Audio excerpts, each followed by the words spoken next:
میں ایک جی سرکاری اسکول میں ٹیچر ہوں. تو میرا مسئلہ یہ ہے کہ میری کلاس میں بچوں کی تعداد بہت زیادہ ہے. تقریباً 52 ہے. تیسری کلاس کو میں پڑھاتا ہوں. اوپر سے سلیبس کا اتنا برڈن ہے کہ سلیبس جو ہے وہ کور کرنا اور چیک اینڈ بیلنس کہ سلیبس اتنا پڑھانا ہے. پھر اب سال میں 3 دفعہ جو ہے وہ امتحان شروع کر دیے ہیں, اس کا مختلف سلیبس کر دیا ہے. تو اس صورتحال میں کس طرح ان چیزوں کو اڈاپٹ کر کے اور ان کی میں تربیت کر سکتا ہوں؟ مجھے کیا کرنا چاہیے؟ سبحان اللہ.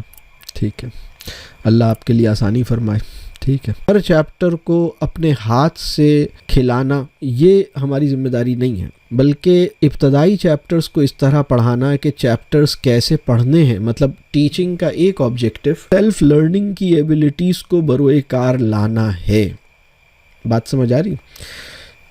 یعنی آپ نے کچھ چیزوں کو اس کو کروایا اور پھر اس کو ایک شوق پیدا کیا کہ شوق ایسا پیدا ہو کہ وہ آگے اس کا بڑھنا چاہے, اور اس کو طریقہ کار بھی سمجھ آ گیا ہے, وہ کرتا جا رہا ہے. یہ پھر ایک کہہ لیجیے, یعنی اس میں کچھ ٹیکنیکل اسپیکٹس بھی ہیں. مطلب ٹیچنگ کی اپنی کچھ باریکیاں اور نزاکتیں بھی ہیں نا. مطلب اس کی ایک میتھڈولوجیکل اسپیکٹ ہے, اس کا طریقہ کار کیا ہوگا. تو وہ ابھی اس وقت کی کمی کی وجہ سے میں نہیں وہ کر پا رہا, لیکن ہمارے ادارے میں بہت سارے ٹریننگ پروگرامز ہوتے رہتے ہیں جو project based learning, activity based learning, اور اس کی بہت ساری ایکٹیویٹیز. مطلب ایک ایک سبجیکٹ کی میں ایک مثال دیتا ہوں کہ میتھمیٹکس کے اندر الجبرا کی ٹیچنگ پر 3 دن کا ورک شاپ ہمارے یہاں ہے. تو اگر کسی نے الجبرا کا وہ 3 دن کا workshop, teaching methodology of algebra, اس کے اوپر 3 دن کا ورک شاپ ہے, اور اگر کوئی انسان وہ ورک شاپ کرے تو اس کو صرف الجبرا ہی نہیں بلکہ اسے جیومیٹری یا کسی اور چیز کے اوپر بھی اسے بہت سی اور چیزوں کا سمجھ میں آئے گا, اور ایک اس کا ذہن کھلے گا کہ اچھا یہ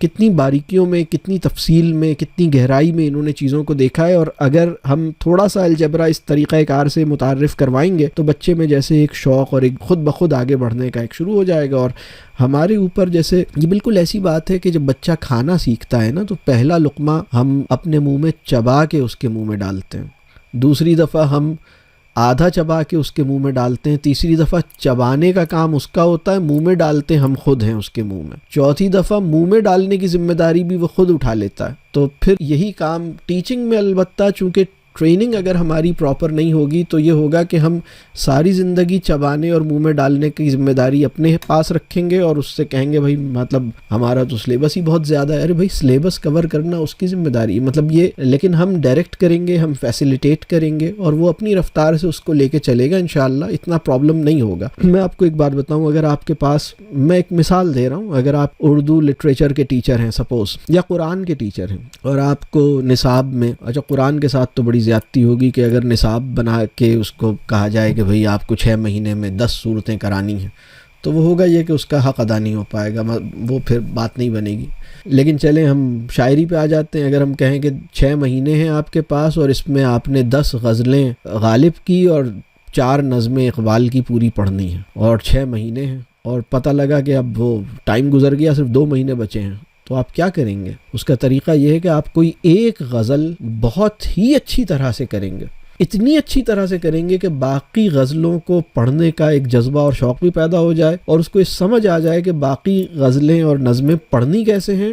باقی غزلیں اور شاعری پڑھنے کا شوق اس میں وہ بےتاب ہو گیا انہیں پڑھنے کا. وہ کہے ایک ہی غزل میں اتنا مزہ آیا ہے تو باقی 9 غزلوں میں کتنا مزہ آئے گا, اور اس کو پڑھنے کے اصول بھی سمجھ آ گئے کہ پڑھنا کیسے. بالکل اسی طرح قرآن کی 3 آیتیں اگر اس طرح سے اس کے اوپر غور و فکر اور اس کے اندر وہ ایک اس سے وہ تاثیر حاصل ہو, تو پھر انسان کو جیسے ایک شوق بھی پیدا ہوتا ہے, اور پھر اس کے اندر ایک مزاج بھی آتا ہے کہ اچھا اس کا ادب یہ ہے, اس کو سیکھنے کا طریقہ یہ ہے. تو ان چیزوں کو انشاءاللہ سیکھیں گے تو چیزیں بہتر ہو جائیں گی انشاءاللہ. تیسری بات یہ ہے فضل صاحب کہ یہ جو ہماری ایک صلاحیت ہے وہ میں ابھی, بلکہ اس کو میں اسی پوائنٹ پہ ہی میں چاہوں گا کہ وہ سب کے لیے فائدے کی بات ہوگی انشاءاللہ. جتنے بھی ٹیچرز ہیں نا, انہوں نے ایک ایبیلٹی اپنے اندر پیدا کرنی ہے, اور وہ ایبیلٹی ہے غیر نصابی مثالیں پیدا کرنے کی صلاحیت. آپ میتھمیٹکس کا کوئی کانسیپٹ سکھا رہے ہیں, آپ کی ٹیکسٹ بک میں 4 مثالیں لکھی ہوئی ہیں, 4 مثالیں اس میں لکھی ہوئی ہیں, 14 مثالیں آپ کے ذہن میں پیدا ہوئی ہیں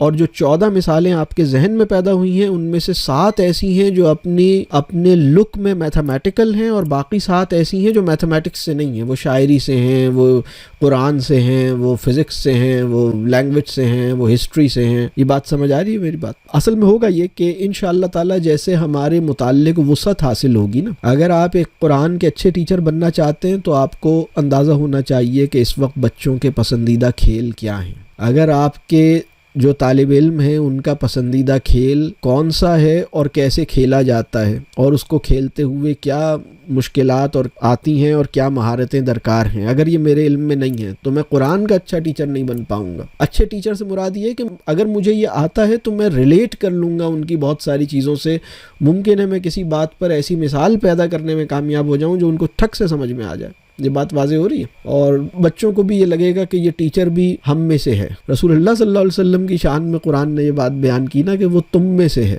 تو یہ رسول اللہ صلی اللہ علیہ وسلم کی زندگی میں مطلب انہوں نے پیش بھی کر دی۔ آج کا ٹیچر اپنے طالب علموں پر اپنی ذات سے ایسی مثال بننے میں ناکام رہا ہے کہ بچے کہیں کہ یہ ہم میں سے ہے، وہ انہیں لگتا ہے کہ کسی اور ہی مخلوق ہیں، کسی اور ہی دنیا کی باتیں کرتے ہیں، پتہ نہیں کون سی باتیں کرتے رہتے ہیں، ہماری تو سمجھ میں ہی نہیں آتی۔ یہ بات میری سمجھ آ رہی ہے میں کیا کہہ رہا ہوں؟ میں ایک محبت میں کہہ رہا ہوں، آپ لوگوں سے مجھے بڑی محبت ہے جو ہمارے ٹیچرز ہیں۔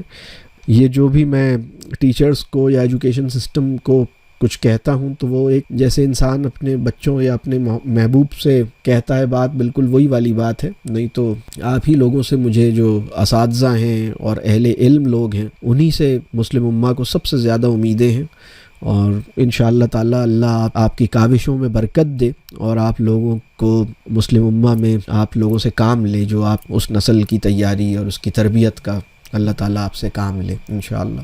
تو یہ ایک بات میں نے یہ کہی کہ غیر نصابی مثالیں، مطلب مثال کے طور پہ غالب کی شاعری میں کوئی شعر کو سمجھتے ہوئے یا فزکس کے کسی کانسیپٹ کو، تھرمو ڈائنمکس کے کسی کانسیپٹ کی ایکسپلینیشن میں وہ مثال جو تھرمو ڈائنمکس کی ٹیکسٹ بک میں لکھی ہوئی ہے اس سے ہٹ کر کوئی ایسی مثال جو جیولوجی کی ہے یا جیوگرافی کی ہے یا کسی اور سبجیکٹ کی ہے یا پوئٹری کی ہے، وہ بڑی ایفیکٹو ہوتی ہے، یا قرآن کی ہے۔ یہ بات سمجھ آ رہی ہے؟ یہ اصل میں ہوتا کیا ہے کہ تمام جو علوم کے دائرے اور شعبے ہیں نا، ان کے اندر ایک وحدت ہے، ان کے اندر ایک کامن کچھ پیٹرن ہے، تو وہ انسان جیسا اپنے مطالعے کو وسعت دیتا ہے، جیسے اپنے علم کی تحصیل میں ادھر ادھر بھی جاتا ہے، تو وہ انشاءاللہ تعالیٰ اس کو وہ چیزیں سمجھ آنے لگتی ہیں، وہ بہت اس کو فائدہ ہوتا ہے۔ یعنی پاکستان موومنٹ آپ پڑھا رہے ہیں اور پڑھاتے ہوئے آپ مالیکیولز اور ایٹمز کی مثال سے بھی ریلیٹ کر دیتے ہیں، یہ بات واضح ہو رہی ہے، یا کمپاؤنڈز اور ایلیمنٹ کی ایگزامپل سے ریلیٹ کر دیتے ہیں۔ تو جی، ہم حقیقی کامیابی کا تصور بچوں کو کن طریقوں سے دے سکتے ہیں؟ سبحان اللہ۔ ایک اصول سمجھ لیجئے کہ تصور جتنا بڑا ہوگا وجودی شہادت کی ضرورت اتنی زیادہ ہوگی۔